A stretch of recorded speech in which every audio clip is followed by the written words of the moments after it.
നമസ്കാരം.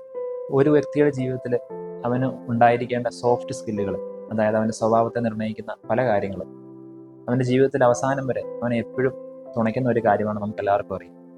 അവർ മറ്റുള്ളവരോട് പെരുമാറുന്ന രീതി, മറ്റുള്ള ആൾക്കാരെയോട് കമ്മ്യൂണിക്കേറ്റ് ചെയ്യുന്ന രീതി, നല്ല ബന്ധങ്ങൾ കീപ്പ് ചെയ്യുന്ന രീതി, ഓരോ പ്രശ്നങ്ങൾ ഉണ്ടാകുമ്പോൾ അവിടെ നിന്ന് ഉയർത്തെഴുന്നേറ്റ് വരുന്ന രീതി, ഇതെല്ലാം അവൻ്റെ സ്വഭാവത്തിൻ്റെ പ്രത്യേകതകളാണ്. ഇതെല്ലാം നമ്മുടെ കുഞ്ഞുങ്ങൾക്ക് ഉണ്ടാവണം നമ്മൾ ആഗ്രഹിക്കുന്ന കാര്യങ്ങളാണ്. പക്ഷേ ഇതെപ്പോഴാണ് ഈ കുഞ്ഞുങ്ങൾക്ക് സ്വഭാവം ഉണ്ടാകുന്നത് നമുക്ക് പലർക്കും അറിയത്തില്ല. നമ്മളെല്ലാം ചിലപ്പോൾ വിചാരിക്കുന്നത് അവർ സ്കൂളിലൊക്കെ പോയി അവരുടെ വളർച്ചയിലാണ് അത് ഉണ്ടായിക്കൊണ്ടിരിക്കുന്നത്. എന്നാൽ പക്ഷേ ഇപ്പോഴത്തെ പഠനങ്ങൾ സൂചിപ്പിക്കുന്നത് ഇവരുടെ ജീവിതത്തിൻ്റെ ആദ്യത്തെ 1000 ദിവസങ്ങളാണ് ഇതിൻ്റെ എല്ലാ അടിസ്ഥാനമെന്ന്.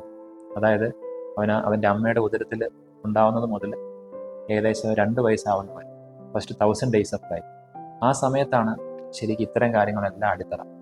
ആ സമയത്ത് അവൻ്റെ ബ്രെയിൻ ഉണ്ടാകുന്ന ഡെവലപ്മെൻറ്റ്സ്, ഈ ഡെവലപ്മെൻറ്റ്സ് ആണ് ശരിക്കും പറഞ്ഞാൽ ആ കുട്ടിയുടെ ഭാവിയെ പല രീതിയിൽ സ്വാധീനിക്കുന്നു. ഇപ്പോൾ നമുക്ക് ഈ ഒരു സമയത്തെ ബ്രെയിൻ ഡെവലപ്മെൻറ്റിനെ കുറിച്ച് കൂടുതലായിട്ട് അറിഞ്ഞാൽ അത് ഒരു പക്ഷേ അവൻ്റെ അവൻ്റെ അമ്മയ്ക്ക് കൊടുക്കുന്ന സപ്പോർട്ടായിരിക്കാം. ചിലപ്പോൾ അവന് 6 മാസത്തെ ആദ്യത്തെ മുലപ്പാൽ മാത്രം കൊടുത്ത് വളർത്തുന്നതാവാം.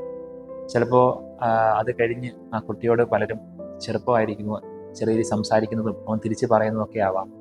ഇങ്ങനെ പല പല ചെറിയ ചെറിയ കാര്യങ്ങളാണ് നമ്മൾ കരുതുന്ന പല കാര്യങ്ങളും ചിലപ്പോൾ അവനൊന്ന് കരയുമ്പോൾ ഒരാൾ എടുക്കുന്നതാവാം.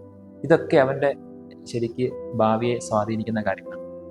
അപ്പോൾ ഈ കാര്യങ്ങളെക്കുറിച്ച് നമ്മൾ കുറച്ചും കൂടെ ഒന്ന് മനസ്സിലാക്കിയാൽ, ഇതിനെക്കുറിച്ച് നന്നായിട്ടൊന്ന് മനസ്സിലാക്കിയാൽ നമുക്ക് കുറച്ചും കൂടെ നമ്മുടെ കുട്ടികളുടെ ഭാവി ഓക്കെ ആക്കാൻ പറ്റിയെങ്കിലോ, നമുക്കൊന്ന് നോക്കാം.